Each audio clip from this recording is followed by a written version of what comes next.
जेला पात है तेला धर के ले जात है मन कांग्रेस पार्टी के मल्ला। अब पता नहीं का हो जात है, बड़े बड़े आदमी मन बेवकूफ बने जात है।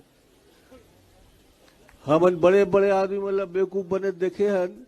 ये तुम्हार वो एक कति अडानी जी से और यहाँ के का नाम हैगा रायगढ़ वाला के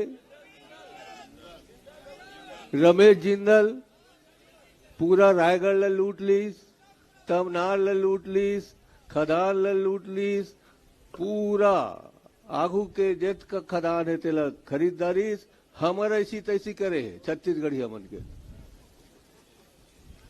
कहे में शर्म नहीं मोला और हऊ मत मुंह में चढ़ा के रखे रहे और आखिर में जो करना इसे कर दिस। अब का करिस तेला नहीं कह सको, बहुत दिन महिला मन बैठे ही हम तो ऐसा आदमी मतलब तो हमारे जूता मारना चाहिए।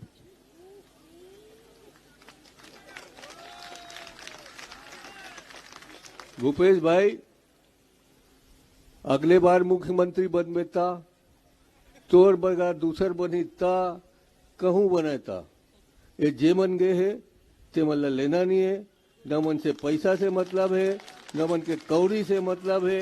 जे आदमी मन कठिन समय में हमन छोड़ के जात है ओ मन के कोई पुछारी नहीं होना चाहिए।